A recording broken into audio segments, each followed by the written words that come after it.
sure you want to do this?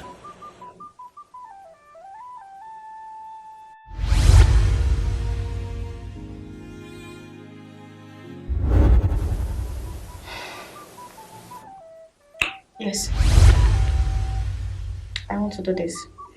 I just want him for myself and for myself alone. I don't want to share him with anybody. I just want him to be mine.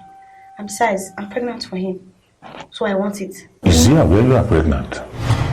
Papa, that's not the case. I just want him for myself alone. Why not wait for love to take its course? Baba, I'm not ready for all those love saga. Please, I just want it for myself. Just let me do everything. Just do it for me, please. Dano, what about Open your hand and join them together. Close it together. And you don't like your and don't love your I want you to see what you don't need. But I'm not going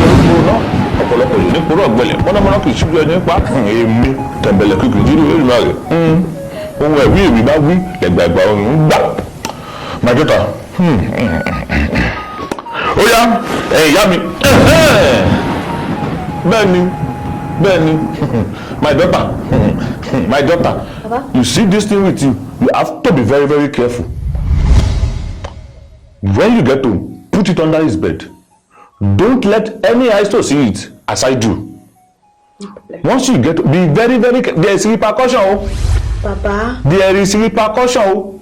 Papa, I've called him already. He's not at home. He's at work. Don't worry, I've called him. So keep it there. Nígbà náà, àwọn tó láyé tó tì ọ́ lẹ́yìn.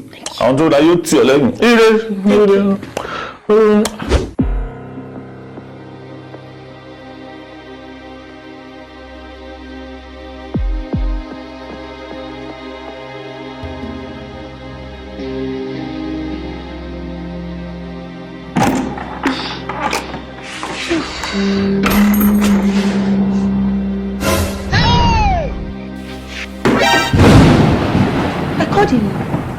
Yes, I did. I called him. He said he's at work. He's at work. I'm pregnant. I'm pregnant. I am pregnant. Yes, I'm pregnant. For him, I'm pregnant for him. I'm pregnant. I am pregnant. I am pregnant. I am pregnant for him. I'm pregnant. I'm pregnant. I'm pregnant.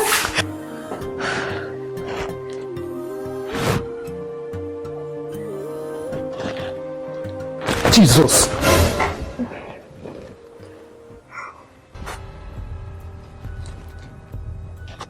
What's that? Jesus! What is this? It's not a property. What? It's not a property. Like, want to use me? Use it. Use it. What is the problem? What is this now? See, come and go. Let me call my pastor. Come here. You want to use me so bad there, Tomabi. I'm not going anywhere. Oh, God, Jesus Christ. And you told me to stay at home today. What am I doing here? Say, wait, let me call my pastor, Joe. Call your pastor. I'll wait till your pastor comes here. Hey, you're pregnant. You're pregnant. You're pregnant. You're pregnant. You're pregnant. You're pregnant. You're pregnant for him.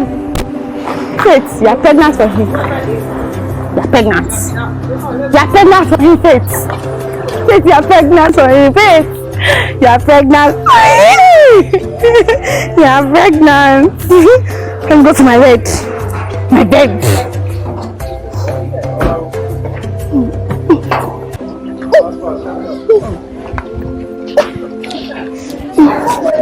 I'm pregnant. I'm sorry.